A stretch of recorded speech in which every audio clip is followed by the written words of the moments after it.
올 한 해 동안 신실하게 우리의 삶을 인도하신 우리 하나님 앞에 우리가 드릴 수 있는 최고의 박수로 우리 하나님 앞에 영광의 박수 올려드리겠습니다. 할렐루야.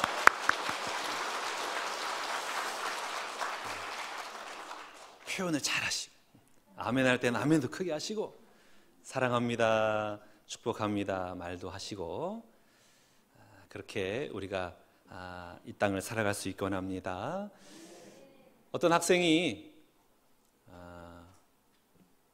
자신이 원하는 대학에 들어가기 위해서 정말 열심히 공부했어요. 최선을 다해서 공부했습니다. 그리고 마침내 원하던 대학에 들어갔습니다. 얼마나 기뻐요. 그런데 입학금이 없는 거예요. 그래서 고민이 됩니다. 자, 그러면 이 학생은 감사해야 합니까? 아니면 염려하고 걱정해야 됩니까? 남편이 장기 이식 수술을 받지 않으면 죽어요. 그런데 맞는 장기를 찾을 수가 없습니다. 딱 한 명, 외아들이 딱 한 명이 맞는 거예요. 그런데 이 아들이 장기 이식을 한다고 합니다. 수술하다가 잘못되기라도 하면 남편도 잃고 아들도 잃을 판입니다. 그러면 이분은 감사해야 합니까? 아니면 염려하고 근심해야 됩니까? 우리는 이 땅을 살아가면서 이런 경험들 자주 하죠. 한편으로 생각하면 감사해요. 그런데 다른 한편으로 생각하면 염려고 근심인 일들이 많이 있습니다. 그래서 미국이 낳은 세계적인 정신분석학자인 칼 매닝거라는 분이 이런 말을 했습니다. 태도는 사실보다 중요하다. 태도가 중요하다라는 거예요. 어떤 사실보다도 이 사실을 어떻게 해석하느냐, 이 사실을 대하는 나의 태도, 이것이 중요하다라고 말을 하는 겁니다. 그래서 우리가 흔히 말하는 꿈보다 해몽이 좋다라고 그러잖아요. 똑같은 환경 속에서도 해석을 잘하면 감사할 수 있지만 해석을 잘못하면 불평과 원망할 수밖에 없는 것입니다. 어떤 한 노인에게 2명의 아들이 있었습니다. 한 아들은 우산장수고 한 아들은 집신장수예요. 이 노인은 매일 근심과 걱정 가운데 울상입니다. 비가 오는 날이면 집신장수하는 아들이 걱정해요. 우리 아들 어떻게 하나. 날이 화창하고 해가 쨍쨍 쪼이는 날이면 우산 장수한 아들 걱정합니다. 우리 아들 우산 못 팔 텐데 어떻게 하느냐.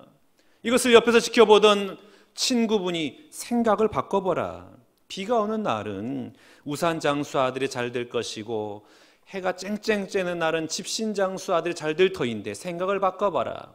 그랬더니 이분이 1년 내내 행복했다고 그래요. 비가 오든 해가 찌든 늘 항상 행복한 삶을 살아갔다라는 겁니다. 사실은 달라지지 않아요. 내가 맞닥뜨리고 있는 현실은 달라지지 않습니다. 그런데 그것을 바라보는 나의 태도, 해석이 달라지니까 감사할 수 있고 행복해지더라라는 것이죠.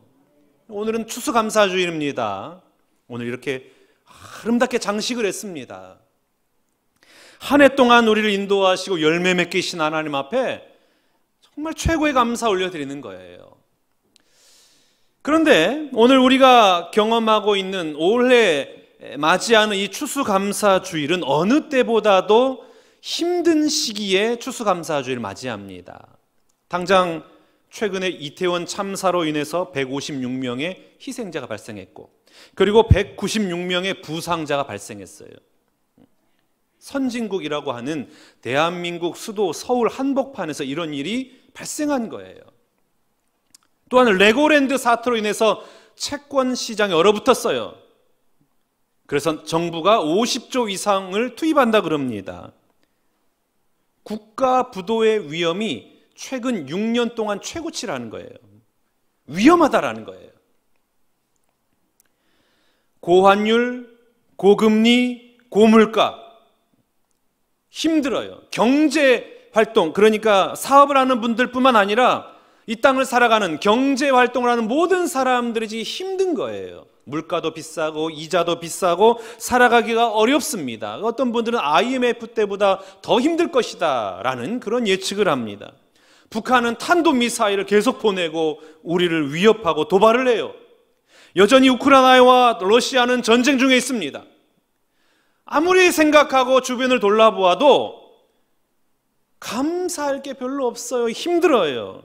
여러분, 이런 시기에 우리가 감사를 할 수 있겠습니까? 참 이랬으면 좋았을 터인데 저랬으면 좋았을 터인데 조금만 더 좋아졌으면 얼마나 좋았을까, 이런 생각을 한단 말이죠. 감사하려고 하면 100만 가지도 찾을 수 있습니다마는 반대로 불평불만을 찾으려면 그만한 이유와 핑계를 얼마든지 댈 수가 있는 것입니다. 그러므로 오늘 중요한 거 있어요. 우리가 어느 쪽으로 방향을 잡느냐가 중요해요. 어떻게 생각하느냐, 어떻게 해석하느냐. 서양 사람들은 감사를 땡스라 그러잖아요. 감사합니다. 땡스. 이 땡스의 어원이 think라 그랬잖아요. 생각. 어떻게 생각하느냐에 따라서 감사가 나타난다라는 겁니다. 내가 직면하고 있는 상황이나 실제보다는 그 상황과 실제를 내가 어떻게 생각하고 어떻게 해석할 것이냐. 나의 생각과 나의 해석을 통하여 감사가 될 수도 있고 불평과 원망이 될 수도 있는 것이죠. 아무리 좋은 조건이라 할지라도 불평으로 해석하면 불평이 되지만 똑같은 나쁜 조건임에도 불구하고 내가 감사로 해석하면 감사가 찾아오는 것입니다. 같은 사건이라도 감사의 눈으로 보면 감사가 되지만 불평의 눈으로 보면 불평이 되는 겁니다. 오늘 본문에 보면 다니엘이라고 하는 믿음의 사람이 나와요. 이 다니엘이 잘 나가는 총리였습니다. 바벨론 왕의 총애를 받아요.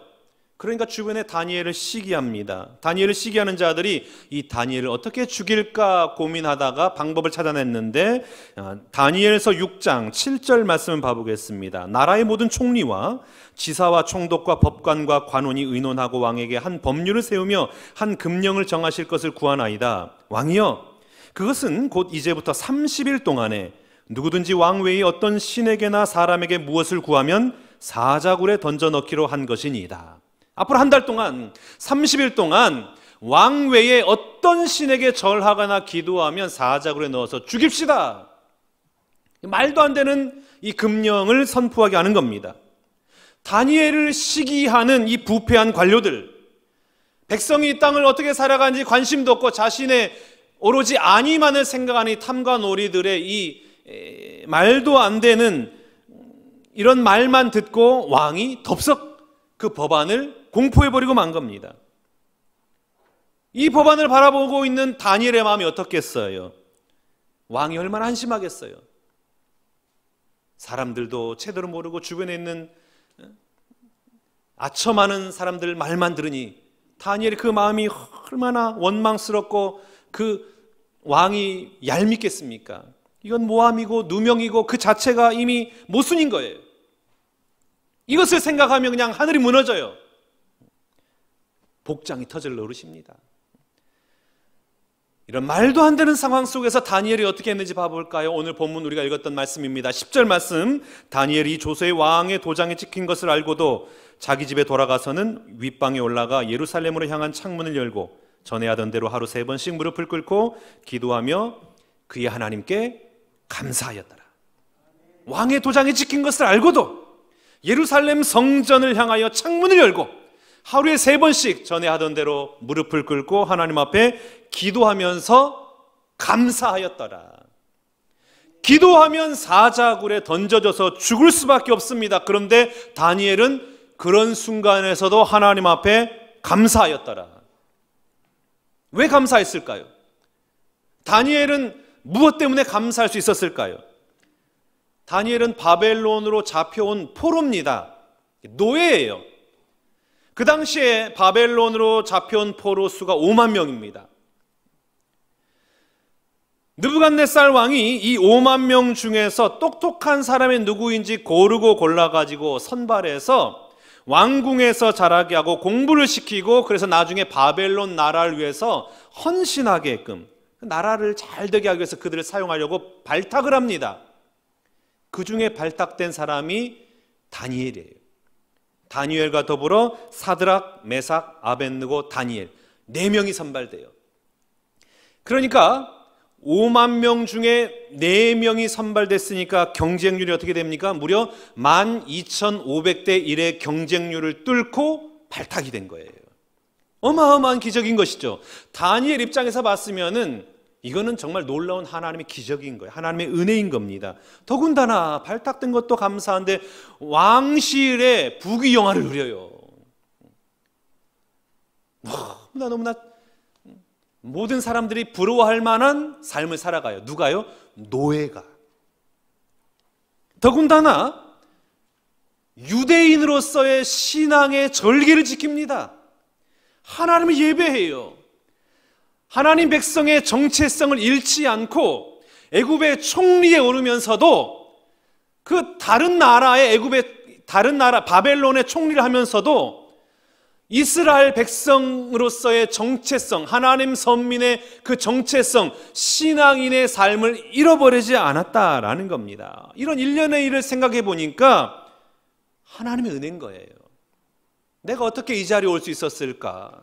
내가 어떻게 이런 영화를 누릴 수 있었을까? 내가 어떻게 이런 노예 삶의 현장 속에서도 하나님의 그 선민 백성으로 이 땅을 살아갈 수 있었을까?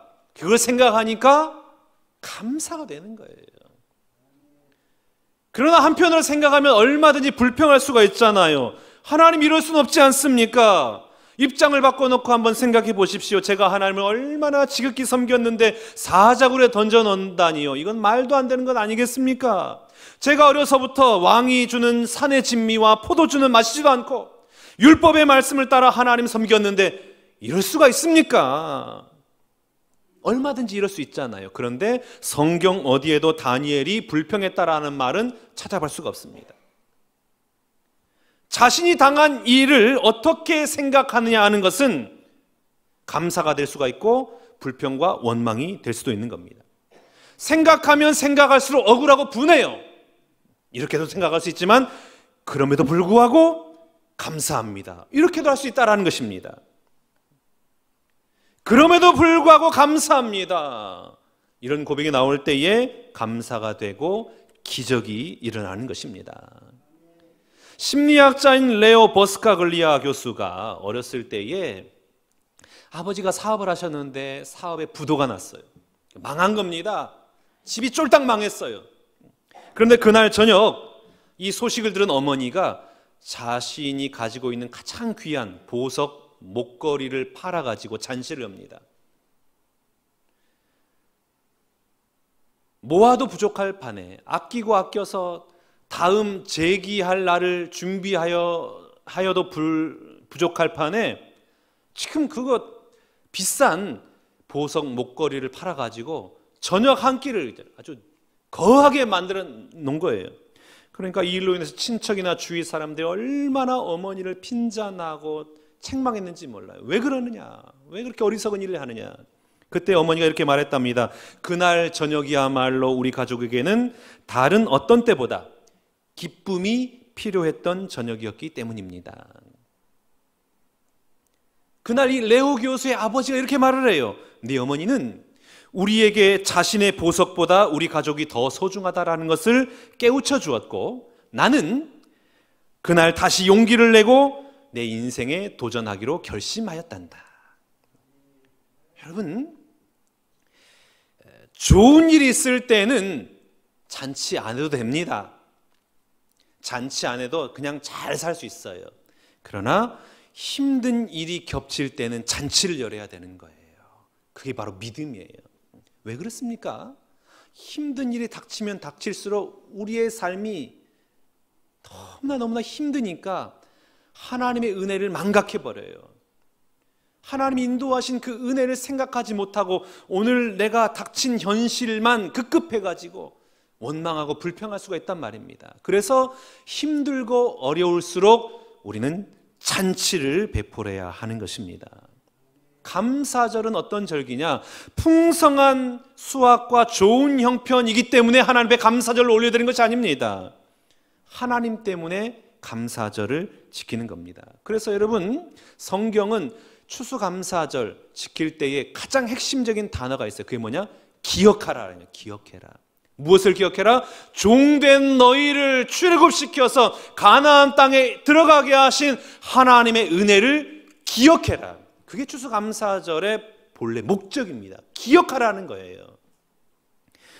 성경에는 감사할 수 없는 상황 속에서도 감사하는 사람들을 너무나 자주 우리가 찾아볼 수 있습니다. 그 중에 가장 대표적인 사람으로 하박국 선지자를 들 수 있어요. 하박국 3장 17절 18절 말씀 봐보겠습니다. 비록 무화과 나무가 무성하지 못하며 포도나무에 열매가 없으며 감람나무에 소출이 없으며 밭에 먹을 것이 없으며 우리의 양이 없으며 외양간에 소가 없을지라도 나는 여호와로 말미암아 즐거워하며 나의 구원의 하나님으로 말미암아 기뻐하리로다. 아멘. 하박국은 도저히 감사할 수 없는 상황 가운데 놓여져 있습니다. 열심히 농사를 지었는데 포도나무에 열매가 없어요. 올리브도 수확할 수가 없어요. 무화과 나무가 열리지도 않았어요. 열심히 가축을 길렀는데 소도 남은 것이 없습니다. 양이 다 죽어버렸어요. 충분히 불평하고 원망이 터져 나올 만한 상황입니다. 그런데도 오늘 하박국 선지자는 감사하고 있습니다. 왜 감사하고 있다 그랬습니까? 나의 구원의 하나님으로 말미암아 기뻐하리로다. 감사 이유가 어디 있습니까? 내가 풍족하고 내가 잘 되는 것이 아니라 하나님 때문에 감사합니다. 나에게 구원의 선물 허락하신 그 하나님으로 말미암아 저는 감사합니다. 내가 처한 상황과 환경은 절망 그 자체예요. 모든 것을 다 잃어버렸어요. 아무런 소망이 없어요. 그런데 하나님을 생각하고 하나님을 기억하고 하나님 앞에 나의 마음을 쏟아 놓으니까 감사가 되더라는 거예요. 그 하나님의 은혜를 기억하니까 감사가 쏟아지는 것입니다. 지금까지 내 삶을 인도하신 하나님, 앞으로도 내 삶을 인도하실 줄로 믿습니다. 저는 구원의 하나님으로 말미암아 절대 감사를 선포하며 이 땅을 살아가겠습니다. 하박국 선지자의 고백입니다. 여러분, 오늘 우리가 힘들고 불평하고 원망과 짜증이 나는 이유는 무엇일까요? 내 주변에 펼쳐지는 암울한 현실 때문에 그럴까요? 나를 힘들게 하는 그 사람들이 늘 내 옆에서 나를 넘어지게 하고 나로 아프게 하고 나로 절망하기 때문에 우리가 힘이 빠지고 이렇게 어렵게 살아가는 것일까요? 아닙니다. 우리의 시선을 어디에 맞추느냐? 하나님 앞에 우리의 시선을 고정시키지 않으니까 변화되는 환경, 사람으로 말미암아 원망이 찾아오고 불평이 찾아오고 짜증이 찾아오는 것입니다. 하나님께로 향하지 않으니까 하나님을 몰라요. 하나님을 모르니까 하나님의 은혜를 알 수가 없는 것이죠. 그 은혜를 기억할 수가 없기 때문에 감사가 나올 수가 없는 것입니다. 그러나 내가 하나님을 바로 알 수만 있다면 환경과 상황을 초월해서 감사가 고백되는 것입니다. 그러면 여러분, 하나님 기억하시기 바랍니다. 하나님을 생각하시기 바랍니다. 그것만이 우리의 삶에 형통함을 가져오는 비결임을 믿습니다. 빌립보서 4장 6절 7절 말씀 봐볼까요? 아무것도 염려하지 말고 다만 모든 일에 기도와 간구로 너희 구할 것을 감사함으로 하나님께 아뢰라. 그리하면 모든 지각에 뛰어난 하나님의 평강이 그리스도 예수 안에서 너희 마음과 생각을 지키시리라. 아멘. 아무것도 염려하지 말아라. 오직 감사함으로 기도함으로 하나님 앞에 다 맡겨드리라. 그리하면 하나님이 인도해 낼 것이다. 오늘 다니엘은 기도했습니다. 하나님 앞에 기도한 거예요. 어떻게 기도했습니까? 10절 말씀 다시 한번 봐볼게요. 다니엘이 조세 왕의 도장에 찍힌 것을 알고도 자기 집에 돌아가서는 윗방에 올라가 예루살렘으로 향한 창문을 열고 전에 하던 대로 기도했다라는 거예요. 기도의 습관화, 기도의 생활한 겁니다. 다니엘은 문제만 있으면 기도했어요. 기쁠 때 기도하고 슬플 때 기도하고 건강할 때 기도하고 병들었을 때 기도하고 형통할 때 기도하고 실패했을 때도 하나님 앞에 기도했어요. 문제만 생기면 기도했습니다. 오늘도 문제가 생겼어요. 생사의 위기가 닥친 겁니다. 생명의 위기가 닥쳤어요. 그러니까 전에 하던 대로 기도한 것입니다.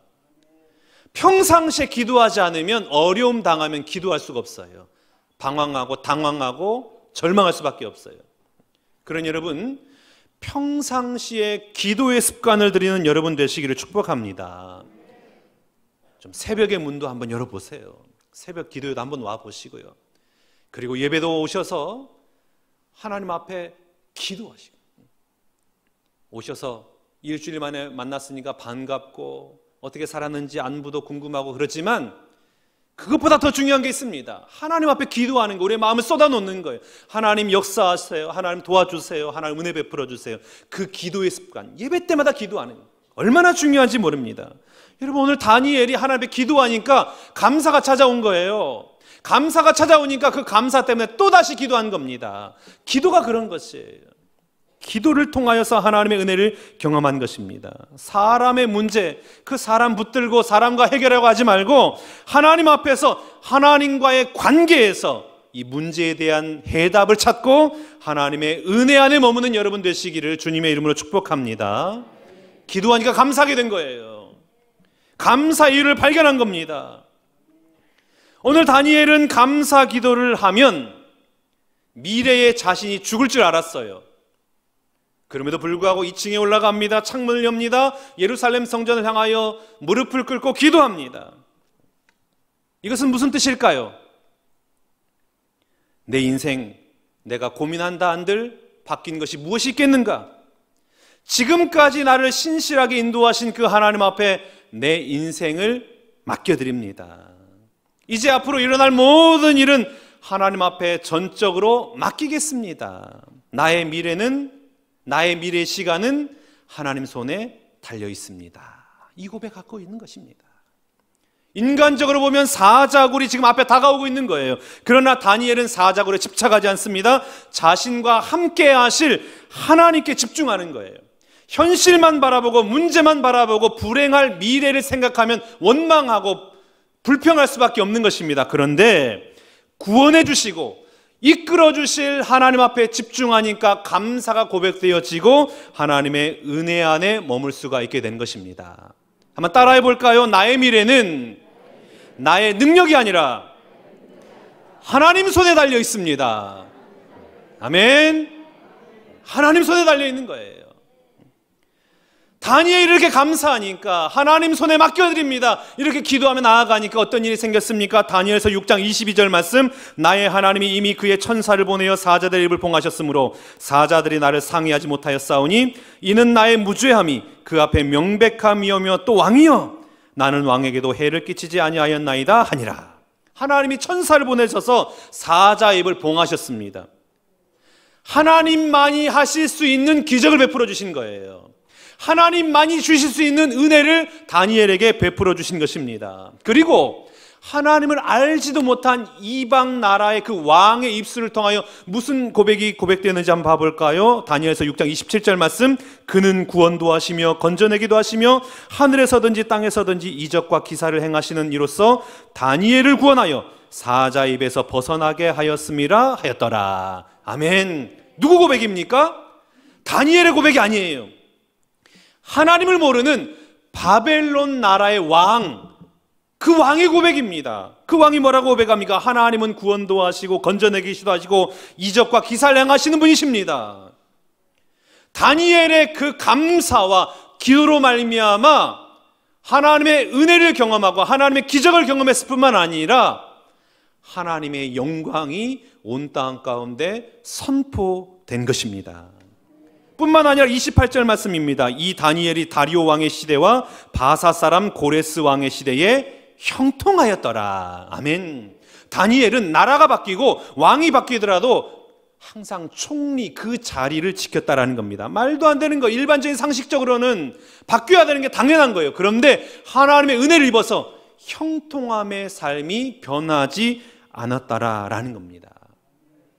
이런 형통함의 출발이 어디에 있었습니까? 하나님 앞에 절대 감사를 선포하고 기도하며 나아갔더니 하나님이 놀랍도록 역사하셨더라라는 것입니다. 사랑하는 여러분, 감사하는 자는 쓰러지지 않습니다. 쓰러지더라도 다시 일어날 줄로 믿습니다. 그리고 날개를 활짝 펴고 하나님의 꿈을 이루어내는 하나님의 사람이 될 줄로 믿습니다. 영적인 건강 지수가 있다라 그러면 무엇일까요? 이렇게 오늘도 하나님 앞에 예배를 드리고 새벽 기도를 하고 봉사를 하고 전도를 하고, 이게 영적인 건강 지표일 수가 있습니다. 그러나 이것보다 더 중요한 것이 있습니다. 나의 내면을 들여다보면 알 수 있어요. 나는 감사할 줄 아는 사람인가? 하나님께 내 영혼이 감사하고 있는가? 내 주변에 있는 소중한 사람들이 있는 것으로 말미암아 나는 감사하고 있는가?